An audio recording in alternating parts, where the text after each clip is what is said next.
Shalom Bapak Ibu Saudara, selamat berjumpa kembali di hari Senin bersama dengan saya Pendeta Ponco dalam Renungan Online. Bacaan Alkitab hari ini yang hendak kita renungkan terambil dari kitab Roma pasalnya yang ke-8 ayat 18 sampai dengan ayat 30. Dan mari kita terlebih dahulu berdoa. Tuhan, terima kasih untuk pagi dan hari yang baru ini di mana kami mendapatkan kekuatan kesehatan sehingga kami dapat menjalani kehidupan pemberian Tuhan. Berkatilah hidup kami hari ini tatkala kami menjalaninya, kami dalam tuntunan tangan Tuhan lewat firman dan Roh Kudus sehingga kami dapat melewati, menjalani, bahkan menikmati seluruh perjalanan hidup kami ini. Di dalam Yesus Kristus kami berdoa dan menaikkan syukur. Amin. Bapak Ibu Saudara, saya akan membacakan satu ayat saja yang membuka perikop tersebut, yaitu ayat 18. Di sana dikatakan, sebab aku yakin, Paulus yakin bahwa penderitaan zaman sekarang ini tidak dapat dibandingkan dengan kemuliaan yang akan dinyatakan kepada kita. Sampai di sana, mari kita renungkan bersama-sama.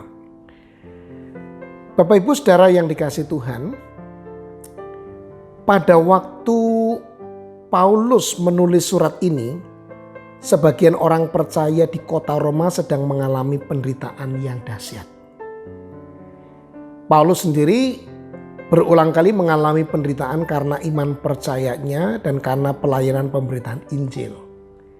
Nah, mari kita melihat bagaimana Paulus memberikan penghiburan kepada orang-orang Kristen yang sedang mengalami penderitaan di kota Roma itu. Paulus sendiri seraya sedang mengingatkan kepada orang Kristen di Roma bahwa penderitaan bukan untuk disangkali, melainkan untuk diakui. Karena memang semua orang Kristen harus siap menanggung penderitaan karena iman percayanya. Akan ada waktunya orang Kristen pasti menderita karena iman percayanya.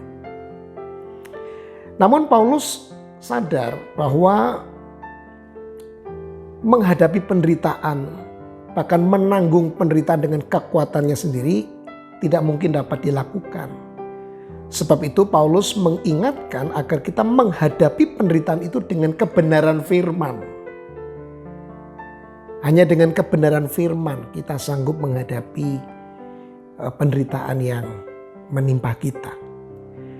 Kebenaran apa yang diajarkan Paulus dan diminta untuk diingat oleh jemaat di kota Roma dan oleh kita tentu saja pada saat ini, yaitu fakta kebenaran tentang kemuliaan Allah yang kelak akan dinyatakan bagi anak-anaknya.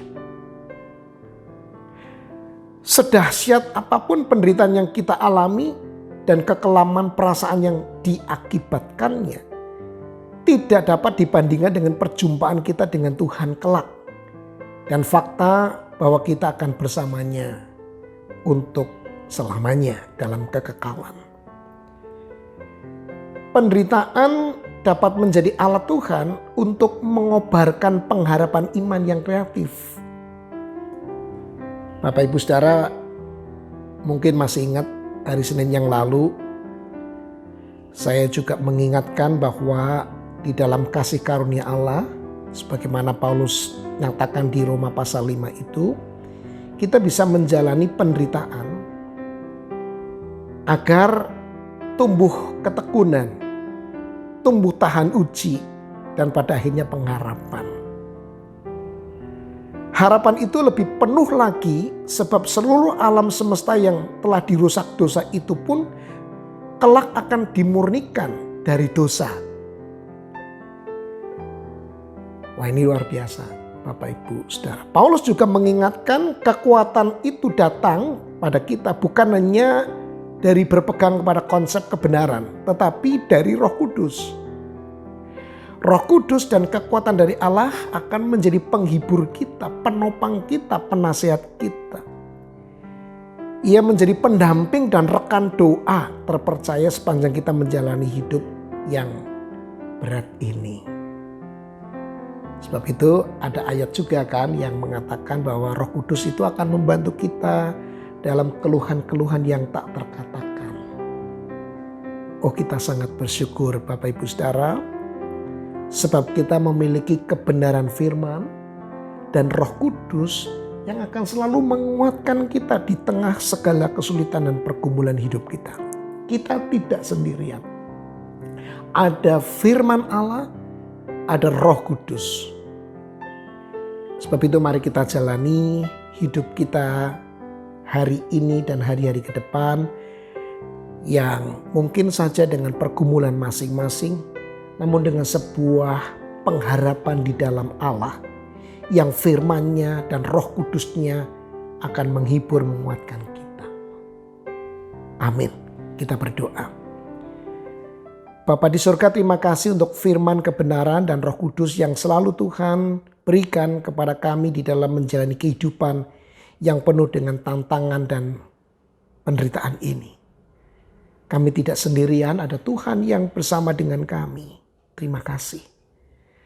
Berkatilah umat-Mu, anggota jemaat GKI Stadion dan simpatisan yang hari ini mungkin sedang di dalam pergumulan, agar mereka dapat mengatasi semuanya dengan baik dan melewatinya dengan penuh sukacita. Inilah doa kami Tuhan, kami mohonkan kepadamu di dalam Kristus Yesus. Haleluya. Amin.